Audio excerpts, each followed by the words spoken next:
কেমন আছো আমার ছোট বন্ধুরা? আশা করি তোমরা সবাই ভালো আছো আর সুস্থ আছো এবং তোমাদের প্রত্যেকের ফাইনাল পরীক্ষা খুব ভালো হয়েছে। এবার আমাদের নতুন ক্লাসে ওঠার পালা। নতুন ক্লাস, নতুন বই, খুব আনন্দ। আজকে আমরা কথা বলবো ক্লাস 7-এর ইতিহাস বিষয় নিয়ে। জানি তোমরা এখনো হয়তো বই হাতে পাওনি, কিন্তু যেই বই হাতে পাবে তোমাদের প্রথম কাজটি কি হবে?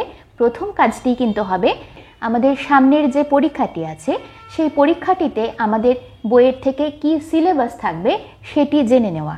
সেই কাজটি আজকের এই ভিডিওতে আমরা করব। আজকে আমরা বেশি কিছু পড়াশুনো করব না, বই এখনও হাতে আসেনি, আর তাছাড়া সবে পরীক্ষা শেষ হয়েছে, এখন তো একটু ছুটি ছুটি মেজাজ আছে।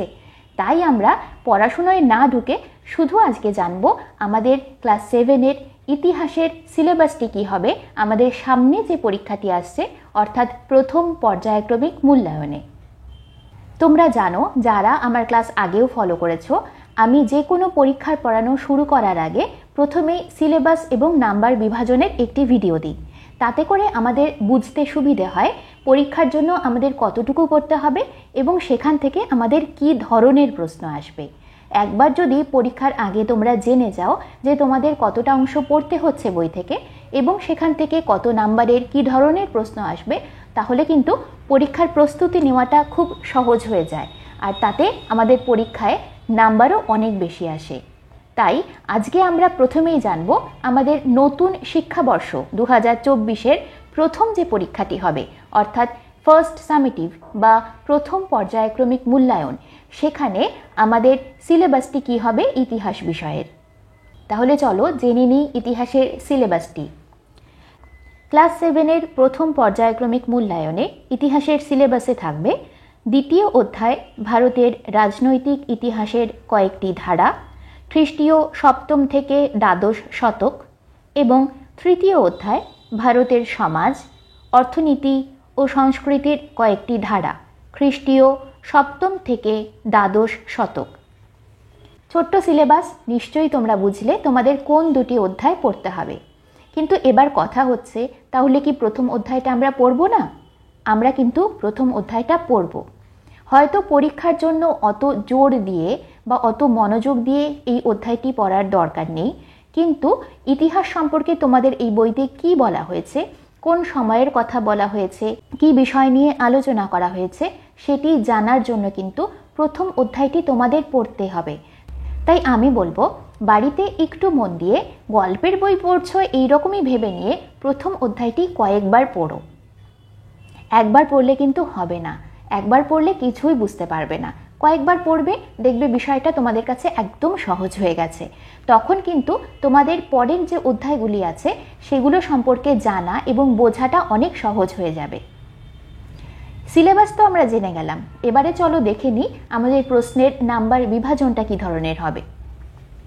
তোমরা দেখো, তোমাদের স্ক্রিনে একটি টেবিল আসছে। সেই টেবিলের প্রথম যে রোটি আছে সেখানেই দেখো লেখা আছে তোমাদের অধ্যায়গুলির নাম। এবার তার পরের রোতে চলে যাও, দেখো লেখা আছে এমসিকিউ। এমসিকিউ মানে তোমরা জানো মাল্টিপল চয়েস কোয়েশ্চেন, অর্থাৎ বহু বিকল্পীয় প্রশ্ন।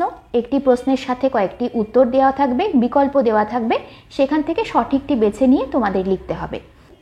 সেই রকম প্রশ্ন দ্বিতীয় অধ্যায় থেকে থাকবে 2টি এবং তৃতীয় অধ্যায় থেকে 1টি, মোট 3টি প্রশ্ন।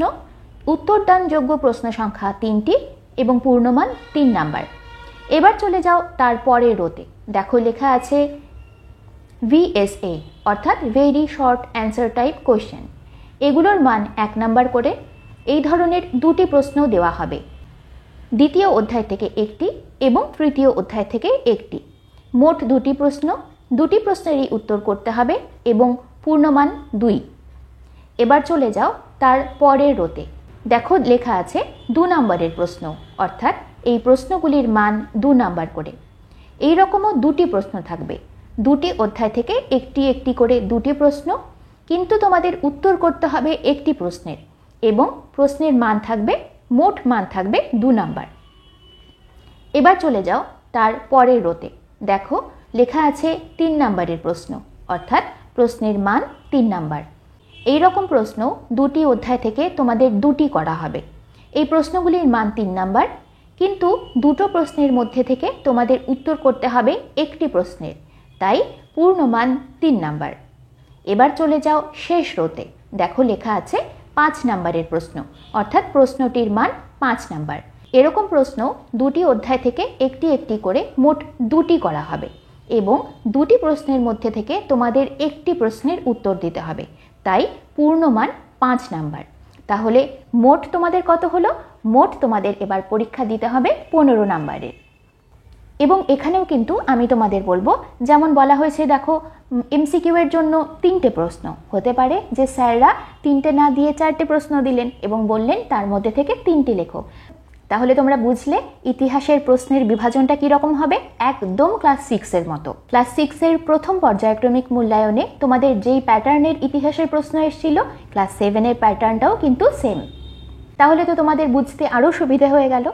এবারে আর দেরি না করে বই পেলেই খুব শিগগিরই তোমরা পড়াশোনায় মন দিয়ে দাও। যত তাড়াতাড়ি পড়াশোনা শুরু করবে তত তাড়াতাড়ি তোমাদের সিলেবাস শেষ হবে, রিভিশন দিতে পারবে এবং পরীক্ষা খুব ভালো হবে।